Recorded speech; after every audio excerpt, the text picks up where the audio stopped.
The following video contains mature subject matter that may be inappropriate for younger viewers. Viewer discretion is advised.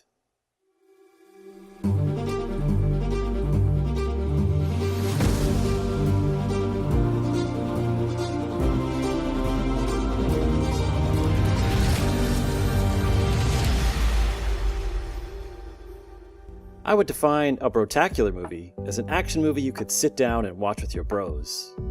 No, wait, that doesn't sound right. A Brotacular movie is a movie you watch with your bros, lady bros, dog bros, and even cat bros.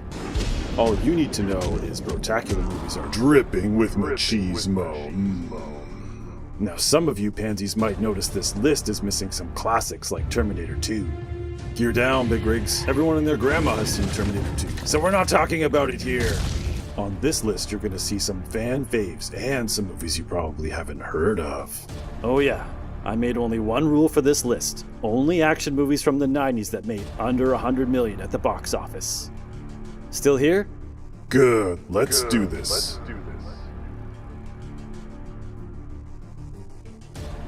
Hard Target is about Chance Boudreau, a drifter helping a woman find her missing dad. But really, Hard Target is a love letter to Jean-Claude Van Damme's mullet. 11 minutes into the movie, we see it whipping the breeze off a roundhouse kick. A couple minutes later, Van Damme turns around so we can see his mullet as he walks away, and the scene fades into the Star-Spangled Banner. Beautiful. Later on, Van Damme dual-wields pistols, unloads into a guy, roundhouse kicks him, unloads into another guy, roundhouse kicks him too, then unloads a final time. With each kick, that beautiful mullet twirls. Twirls. I mean, that's totally badass. Rumor has it, director John Woo and Van Damme didn't get along, which is why they never teamed up again. But man, I wish they'd set aside those differences for the mullet's sake. Give the guy a gun and he's Superman. Give him two and he's gone. That's Inspector Tequila Shuyen in a nutshell. That's why he takes on a full warehouse of mobsters with a handgun, a semi-automatic, and a shotgun. He swings from the ceiling, raining lead justice down on everyone. Then he slides off a car hood before rolling to cover. And then he pulls out the shotgun. Hard-boiled is Tequila and an undercover cop against the mob. You'll never see more sliding, diving, rolling, and flying through the air while shooting in any other movie. And you'll never see as much gunfire either. You'll thank me for it, bro. Desperado is about El Mariachi looking for a guy that calls himself Bucho. But instead of helping him, everyone seems to want to do things the hard way. I'm not against you guys, so keep it down. Just keep it down. Hey, I'm just looking for a man who calls Matardo. Not yet. Desperado is about passion. The passionate love between Antonio Banderas and the audience. Between the audience and guitar playing. Between Antonio Banderas and Salma Hayek. And between director Robert Rodriguez and John Woo's films. There's dual-wielding pistols, flying through the air while shooting, but not as much as hard-boiled. They had to make room for the passion. Did I thank you? No, you didn't. Okay. I will.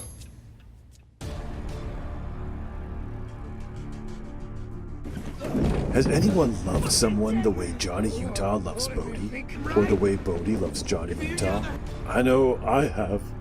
Point Break is about FBI agent Johnny Utah going undercover to catch a gang of surfers who are secretly bank robbers, led by this man, Bodie. Johnny's problem is he doesn't know how to live. Pitiful. Lucky for him, Bodie is a searcher looking for the ultimate ride. Bodie tells Johnny that surfing is... It's a state of mind. It's that place where you lose yourself and you find yourself. Even though the two start off as enemies, they come to respect and bro-love each other because they share the same kamikaze spirit. They live to go to the edge, man. If you've been searching for a sweet ride and haven't seen Point Break yet, this is your wave, bro. Via con Dios. Fist of Legend is about Chen Zhen beating the living crap out of every fighter he meets.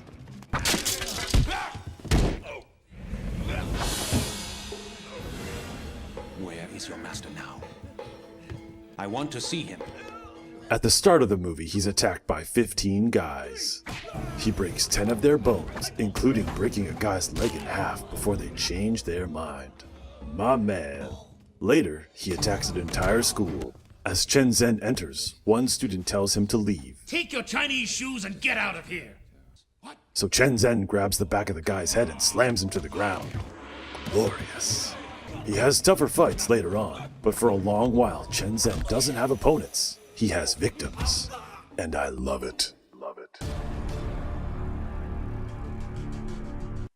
Brandon Lee. It's too bad you're gone, man. You're the best part of this movie. In Showdown in Little Tokyo, Brandon Lee is Dolph Lundgren's partner. The two play out a buddy cop comedy while trying to take down the American Yakuza. Sometimes the jokes don't work, but that's what makes the movie awesome. We're gonna nail this guy. When we get done, we're gonna go eat fish off those naked chicks. Brandon Lee is the smartass, while Lundgren is the straight man. If you ask me, that's what makes Brandon Lee look so good. How long did you study? Since I was 4. You should have started earlier. That would have helped your form. I was 4! There's nothing wrong with my form. Also, Shang Tsung from Mortal Kombat is the main villain, and his number 2 is Master Tatsu from Teenage Mutant Ninja Turtles. If that isn't enough, there's lots of gunfire and nudity too. It doesn't get more Brotacular than that. Army of Darkness is the third Evil Dead movie, where Ash goes back in time to save the world. You know what I'm talking about. If somehow you don't, you should know it's a little bit weird, man. Chainsaw arms, evil twins that pop out from your shoulder, annoying mini-clones, screaming witches, undead armies, and campy humor. But also the best damn one-liners any movie has to offer, baby. Lady, I'm afraid I'm gonna have to ask you to leave the store. Who the hell are you? Name's Ash. Housewares. If that sounds like your bag, check it out. If you loved Duke Nukem's one-liners, you have this movie to thank. Come get some. And of course, the one and only Bruce Campbell. Somehow, Bruce is able to play this B-movie role both straight and like he's in on the joke too. Find me someone else who can do that. I dare ya! Let's go. Hail to the king, baby.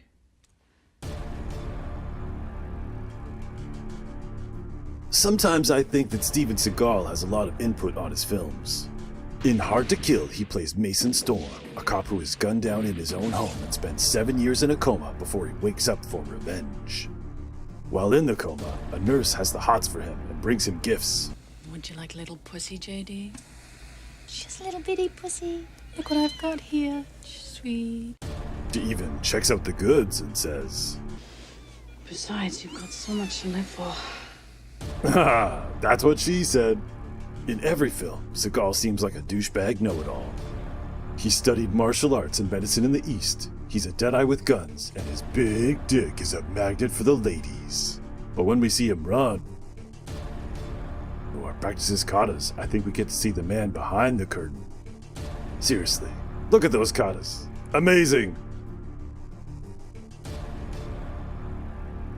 Universal Soldier is about dead soldiers that have been reanimated to be a superpowered army that you can command like robots. When Universal Soldier, Luke Devereaux, starts to remember his past, he escapes the program with a hot reporter.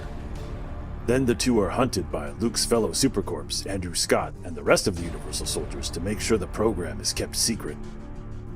Van Damme makes the perfect lifeless soldier. I just want to eat. You can tell by the banter between him and the reporter. In one scene, he asks for the reporter's help. He strips naked and says, "There must be a tracking device on me. Well, what do you want me to do about it? Look for something unusual. Something hard." Smooth. This is Jackie Chan's fourth police story movie. In this one, he's trying to stop nuclear arms trading. No big deal, right? Wrong. There were a lot of great Jackie Chan films in the 90s. And if you're gonna say, why not Rumble in the Bronx? Or Who Am I? Or Operation Condor? Or Mr. Nice Guy? Or Legend of the Drunken Master? Or hell, even Gorgeous.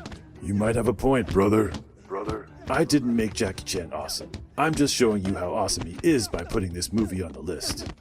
Because ladder fight. And yeah, because ladder fight. That's all for this video. To see the movies I considered, check the link in the description below. There were a lot. If you want to scream your picks in the comments below, please do so. Let's just try to keep it civil down there. And thanks for watching, guys. If this is your first time on the channel and you enjoyed what you saw, please subscribe. There's a new video every month. And if you really liked it, hit that like button so we feel like we haven't wasted our lives. Next month we compare Bloodsport to the Billy Blanks movie Balance of Power. See you guys in the next one.